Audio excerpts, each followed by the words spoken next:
বিসমিল্লাহির রহমানির রহিম নাহমাদুহু ওয়া নাস্তাঈনুহু ওয়া নাস্তাগফিরুহু ওয়া নু'মিনু বিহি ওয়া নাতাওয়াক্কালু আলাইহি। সকল প্রশংসা মহান আল্লাহ তাআলার দরবারে, যে আল্লাহ সুবহানাহু ওয়া তাআলা আমাদেরকে সুস্থতার জিন্দেগি দিয়েছেন, সুস্থতার নেয়ামত দিয়েছেন। এই জন্য আল্লাহ তাআলার শুকরিয়া। সকলে বলেন আলহামদুলিল্লাহ।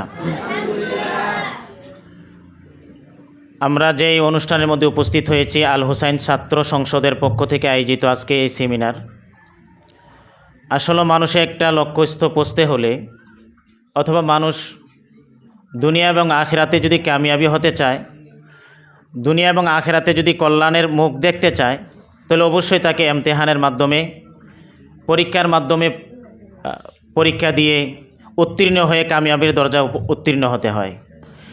এমন কোনো মানুষই নাই, এমন কোনো নবীজি নাই, বা এমন কোনো রসুল নাই যে রসুলগণ পরীক্ষার সম্মুখীন না হয়েই তারা রেসালাত প্রাপ্ত হয়েছেন, অথবা তারা অনুকূল প্রতিবেশে পতিত হয়েই তারা প্রতিকূল পরিবেশ তৈরি করেছেন। এরকম কোনো নবী নেই। এই জন্য ছাত্র ভাইদেরকে লক্ষ্য করে বলবো, আমরা যখন লেখাপড়া করি, লেখাপড়া তো আমরা করবেই, বাকি যেই সময় আমাদের মাঝে যে কোনো প্রতিযোগিতা অনুষ্ঠিত হবে, অনেক সময় দেখা যায় কোরআনের প্রতিযোগিতা হয়। তো যারা 5 পারা পড়ছে, যারা 10 পারা পড়ছে, তারা যেন 5 পারা এবং 10 পারা প্রতিযোগিতা অংশগ্রহণ করে। কি হয় এগুলা? যখন 10 পারা কোরআন শরীফ সে পড়লো, প্রতিযোগিতা অংশগ্রহণের কারণে তার মাঝে একটা অনুপ্রেরণা জাগ্রত হয়, প্রেরণা একটা জাগ্রত হয় যে আমিও এই 10 পারার মধ্যে যেন আমি অংশ নিব, আমি অংশ নিয়ে যেন আমিও পুরস্কারটা নিতে পারি। এরকমভাবে হাদিসের প্রতিযোগিতা হয়, হেফজুল হাদিসের প্রতিযোগিতা হয়, আরবি বক্তৃতার প্রতিযোগিতা হয়, হামদে বাড়ির প্রতিযোগিতা হয়, নাতে রসুলের প্রতিযোগিতা হয়, কোরআন শরীফের প্রতিযোগিতা হয়, লেখনির প্রতিযোগিতা হয়, ভাষার প্রতিযোগিতা হয়, গামারের প্রতিযোগিতা হয়। এই প্রতিযোগিতা অংশগ্রহণ কী হবে? ওই প্রতিযোগিতার মধ্যে অংশগ্রহণ করলে দেখা যায় যার হাতের লেখাটা এখনও সুন্দর হয় নাই, সে যখন প্রতিযোগিতা অংশগ্রহণ করবে, একটা ভিতরে জজবা তৈরি হবে, একটা ভিতরের মধ্যে অনুপ্রেরণা তৈরি হবে, যার পরে দেখা যাবে ধারাবাহিকভাবে সে একবার না, দ্বিতীয়বার না, তৃতীয়বারেই ইনশাল্লাহ সে সফলতার দরজায় গিয়ে পৌঁছবেই। আমি যেটা প্রথমে বলেছিলাম, যারাই সফলতার দরজা দেখেছেন দুনিয়া অথবা আখেরাতে, যেটা মহাগ্রন্থে আল কোরআন আল্লাহ তাআলা শিক্ষা দিচ্ছেন, কল্যাণ যদি চাও তাহলে যে ব্যক্তি শুধু অর্ধেক কল্যাণ চায়, নিসফ যেটাকে বলা হয়, শুধু দুনিয়ার কল্যাণ চাইছে, আখেরাতের কল্যাণ চায় না, এই দোয়া আল্লাহ তাআলা কোরআনেও শিক্ষা দেয় নেই। আর মহাগ্রন্থে আল কোরআন আল্লাহ তাআলা বলছে, যখন আল্লাহর কাছে দোয়া করবা তখন দুনিয়াও চাইবা, আখেরাতেও চাইবা। আল্লাহুম্মা আতিনা ফিদ দুনিয়া হাসানাতাও ওয়া ফিল আখিরাতি হাসানাতাও ওয়া কিনা আযাবার। আল্লাহ দুনিয়ার কল্যাণ আমাকে দাও, আখেরাতের কল্যাণ আমাকে দাও। ফাকত দুনিয়ার কল্যাণ যদি আপনি আমাকে দেন, আখেরাতে যদি আমি না কামিয়াবি হয়ে যাই, তাহলে তো দুনিয়াতে আমার এই ইমানদার টাকা পয়সার কোনো মূল্যায়ন আসলো না। লেখাপড়া করলাম, লেখাপড়ার মাধ্যমে আমাকে মানুষে আলেম বলবে, কিন্তু আখেরাতের কোনো পুঁজি আমার নাই, আখেরাতের কোনো সামান আমার নাই, তাহলে তো হলো না। কোরআনের মধ্যে যে আল্লাহ তাআলা কতগুলা বাণী বলেছেন, যখন যারা জানে না তারা যখন কোরআন পড়ে, তখন তাদের মনে অনেক বড় তামান্না থাকে যে মহাগ্রন্থে আল কোরআনের আল্লাহ কত সুন্দর করে, কোরআন শরীফ আল্লাহ তাআলা কত সুন্দর করে কত কিছু বলেছেন। এই জন্য তো হাদিসে জিব্রাইলের মধ্যে আছে, হাদিসে জিব্রাইলের মধ্যে জিব্রাইল আমিন যখন নবীকে প্রশ্ন করেছিল, ফাখবিরনি আনিল এহসান, ইয়া রাসূলুল্লাহ এহসান কাকে বলে এটা আপনি আমাকে বলেন। জিব্রাইল আমিন নবীর কাছে গিয়ে প্রশ্ন করলো, ফাখবিরনি আনিল এহসান, এহসান কাকে বলে এটা আমাকে বলেন। তখন নবী বলেন, আনতা আবুদাল্লাহা কান্নাকা তারা ফা ইল্লাম তাকুন তারাহু ফা ইন্নাহু ইয়ারাক। বুখারী এবং মুসলিম শরীফের হাদিস। নবী বলেন, তুমি যখন নামাজে দাঁড়াইবা এমনভাবে খুশু এবং খুজুর সাথে দাঁড়াইবা, একনিষ্ঠতার সাথে দাঁড়াইবা, মনকে এমনভাবে মনোযোগী করবা, গুয়াকে যেন সরাসরি তোমাকে আল্লাহ সুবহান, তুমি এরকমভাবে ভাব থাকবা যেটা সুফিবাদ, পীর মুর্শিদ, আউলিয়া কেরামগণ এই মজা পায়। যেটা মুসলিম শরীফের আরেক হাদিসে আছে, জাকু তামাল ইমান, যে ব্যক্তি ইমানের স্বাদ পায়। ইমানের স্বাদ কখন পাবে? যখন নামাজে দাঁড়াইছে সরাসরি গুয়াকে সে যেন আল্লাহ তাআলাকে দেখে, সরাসরি যেন সে আল্লাহকে দেখে, তাহলে তখন সে তো ইমানের স্বাদ পাবে।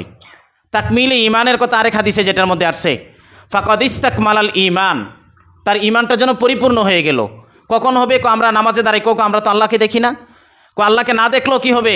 তুমি এমনভাবে নামাজ পড়ো, মহান খালেকের সামনে তুমি দাঁড়াইছো, দুনিয়ার সামনে কোনো এমপির সামনে যদি আসে, একজন যদি সামনে সামনে বসে এমপির সামনে, একবারে মরণ পর্যন্ত সে জিন্দিগি পর্যন্ত এটার পুঁজি নিয়ে চলবে।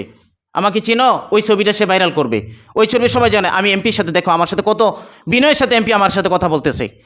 এখন যদি একজন মন্ত্রী হয়, একবার চোখের পাতি পর্যন্ত লড়াবে না যতক্ষণ মন্ত্রীর সামনে থাকে। আর এটা যদি একজন রাষ্ট্রের মহানায়ক হয় তথা রাষ্ট্রপ্রধান সরকার হয়, তখন তো হ্যাঁ নার্ভাস হয়ে যাইব। একবার চোখের পাতি নেই, ইচ্ছা করে যদি চোখের পাতি দিতে চায় পাতি লড়াবে না। সমস্ত আশরাফুল মাখলুকাতের খালেক এবং মালেক এবং বাদশাহ, শুধু বাংলাদেশ না পুরো পৃথিবীর বাদশাহ তিনি হলেন আল্লাহ। তুমি আল্লাহর সামনে দাঁড়াইছ, তোমার নামাজের টুপিটা লড়ে গেছে পড়াইতেছ, তোমার নামাজের টুপিটা লড়াইতেছ। দুনিয়ার একজন এমপির সামনে দাঁড়াইলে অথবা মন্ত্রীর সামনে দাঁড়াইলে টুপি দূরের কথা, একটা চোখের পাতি পর্যন্ত দেও না। ওই বাদশার সামনে দাঁড়াইছ, ওই বাদশার সামনে দাঁড়াইয়া তুমি তোমার নামাজের মধ্যে শরীর চুলকাইতেছ, ওইদিকে মনোযোগ আছে, হাতগুলো যেন কি করতেছ, তাহলে গুইয়াকে তুমি নামাজের স্বাদ পাও নাই, নামাজের স্বাদ পাও নাই। এই জন্য তো মহাগ্রন্থ কোরআনে আল্লাহ তাআলা বলছেন যারা নামাজের স্বাদ পাবে, ইবাদুর রহমানের সিফতের মধ্যে বর্ণনা করছে, ইবাদুর রহমান যারা হবে তারা তো কখনো গুনাহ কাজ করবে না, কারণ তারা ইমানের স্বাদ বুঝছে, নামাজের স্বাদ বুঝছে। ওই নামাজের মধ্যে নবী করিম সাল্লাল্লাহু আলাইহি ওয়াসাল্লাম আরেক হাদিসে যে বলে, প্রত্যেকটা আমল 10 থেকে শুরু করে 70 পর্যন্ত, এরপরে আমলের তবকা অনুযায়ী যে তার সওয়াব বৃদ্ধি করা হবে। এটা কখন? নামাজের মধ্যে, ইবাদতের মধ্যে যার খুশু, যার বিনয়ী, যার নম্রতা যত বেশি, তার সওয়াব, তার কন্ডিশন তত বেশি। এই জন্য এইগুলা আমরা লক্ষ্য করব। আর এই সমস্ত সেমিনার যেগুলো আয়োজন হয়, এগুলোর মধ্যে বেশি নিজের মন থেকে বেশি বেশি আগ্রহ করা, অংশগ্রহণ করা। কুরবানি আসতেছে সামনে আমাদের, কুরবানির মধ্যে অনেকেই জানে না পশু কুরবানি করে কোন অঙ্গগুলা যে খাওয়া হারাম।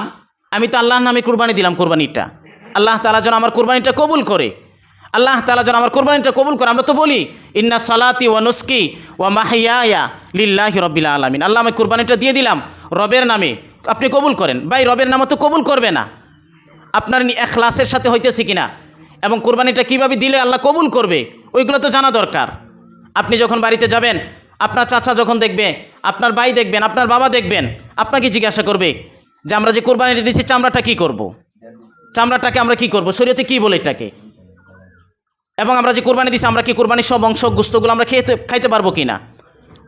এই সমস্ত মাসালাগুলো প্রত্যেক মুসলমানের জন্য জানা জরুরি। নবী করিম সাল্লাল্লাহু আলাইহি সাল্লাম বলেন, আল্লাহর নবী বলেন বাদিরু বিল আমাল, প্রতিযোগিতা হবে তো দুনিয়ার আমলের ক্ষেত্রে। আমি নামাজ পড়তেছি, নামাজের ওই বিধানটা আমি জানি না, আমি কুরবানি করতেছি কিন্তু কুরবানির মাসালাগুলো আমি জানি না, কুরবানি কীভাবে আল্লাহ তাআলা কবুল করবেন তাও আমি জানি না। প্রতিযোগিতা হয় দুনিয়ার ক্ষেত্রে, ভাই প্রতিযোগিতা দুনিয়ার ক্ষেত্রে তো হবেই, বাকি মুমিনের প্রতিযোগিতা হবে আখিরাতের ক্ষেত্রে। দুনিয়াও থাকবে, বাকি প্রতিযোগিতা হবে কিসের ক্ষেত্রে? আখিরাতের ক্ষেত্রে। এই জন্য আপনাকেও জানতে হবে কুরবানি করার ক্ষেত্রে কোন বিধানগুলো আল্লাহ তাআলা দিয়েছেন, আল্লাহর নবী দিয়েছেন। কুরবানি কি গোস্ত তাকসিমের পরে সবগুলো অঙ্গ খাওয়া যাবে না কয়টা খাওয়া যাবে না? যারা পড়ছেন তারা জানেন কুরবানির 7টা অঙ্গ কী করা যায় না, খাওয়া যায় না। কুরবানির গোস্ত থেকে কয়টা জিনিস, পুরা প্রাণী থেকে কয়টা জিনিস, 7টা জিনিস কী করা যায় না, খাওয়া যায় না। তো এগুলো তো জানতে হবে আপনাদেরকে। এবং আপনার অংশীদার যারা সাব্যস্ত করছেন যাদেরকে, তাদের মধ্যে থেকে একজনের টাকা যদি 1 টাকা হারাম পয়সায় হয়, হারাম মালের হয়, তাহলে আপনি যতই ফিউর হন না কেন, আপনার টাকা যতই উপার্জনে কষ্ট টাকা আপনার কেন, হালাল হোক না কেন, আপনার কুরবানি তো হইতেছে না। কারণ আপনার অংশীদার যারা করছেন সে সুদখোর, সে সুদের সাথে সম্পৃক্ত, অথবা তার ইনকাম সোর্স যেটা আছে এটা হারাম পদ্ধতিতে। তাহলে আপনি যে শরীখানা কুরবানি দিলেন, এর থেকে উত্তম হবে আপনি একা যদি এরকম কোনো তাকসিম না পাওয়া যায় যে আমার অংশীদার এরকম কোনো মানুষ পাওয়া যেতেছে না, অথবা তার ব্যাপারে আমি ইয়াকিন না, তার বিকেরে আমি নিশ্চিত না তার টাকা উপার্জন হালাল কিনা, তাহলে ভাই গুস্ত খাওয়া তো মাকসাদ না, রবের দরবারে আল্লাহর আমাদের জিম্মাদারি থেকে মুক্তি হওয়া উদ্দেশ্য। আপনি খাসি কুরবানি করে দেন, একটা ছাগল কুরবানি করে দেন, আপনার টাকাটা তো হালাল হয়ে গেল, আপনার কুরবানি তো হয়ে গেল, আপনার কুরবানি তো হয়ে যাবে। তারপরও হারাম মালের সাথে সম্পৃক্ত হইয়া এখন কুরবানি দেয় কার গরুটা কত বড়, গ্রামের মধ্যে কার গরুটা কত বড়। তাহলে তো এখানে মাকসাদ কুরবানি না, এখানে বরত্ব প্রকাশ করার উদ্দেশ্য যে আমার পানিটা সবচেয়ে বড়, এবং কি সকলকে ঘুরে ঘুরে বলে এবার কুরবানি একটা দিছি, আমাদের পানিটা সবচেয়ে বেশি। এই জন্য ওই মাকসাদগুলো না, এই যে সমস্ত প্রতিযোগিতার মাধ্যমে আমরা জানতে পারি আমরা কিভাবে কুরবানি করব, কিভাবে মাসালাগুলা করবে। এই জন্য সবগুলা থেকে আল্লাহ সুবহানাহু ওয়া তাআলা আমাদেরকে সঠিক এলেম জানার এবং কি এগুলো অনুযায়ী মানার তৌফিক দান ফরমাক। এবং আমাদের আজকের যে সেমিনার, ওই সেমিনার শেষ পর্যন্ত উপস্থিত থাকার তৌফিক দান ফরমাক। আল্লাহ সুবহানাহু ওয়া তাআলা আমাদেরকে সুন্দরভাবে সকলে অনুষ্ঠান হবেন ইনশাআল্লাহ। আমাদের সেমিনার এখন থেকে চলবে, খাবার পর্যন্ত আমাদের কোরআন প্রতিযোগিতা চলবে। দ্বিতীয় ধাপে এরপরে যারা আসবেন জোহরের ইয়ার পরে খাবারের পরে কেরাতে যারা অংশগ্রহণ করবেন সকলকে বলে দিবেন, কেরাতে যারা অংশগ্রহণ করবেন খাবারের পরে সাথে সাথে আপনারা প্রস্তুত থাকবেন। আমাদের সকাল 9টা থেকেই কেরাতের অনুষ্ঠানটা শুরু হবে। তারপরে যারা হাদিসে অংশগ্রহণ করবেন, নুরানি বিভাগের হাদিসে, তারাও আপনারা উপস্থিত থাকবেন।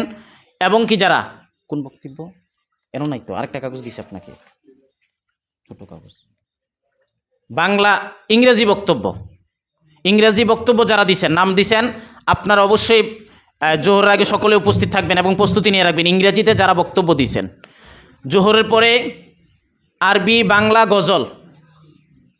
বাংলা গজল যারা দিছেন সকলে প্রস্তুতি নিয়ে রাখবেন।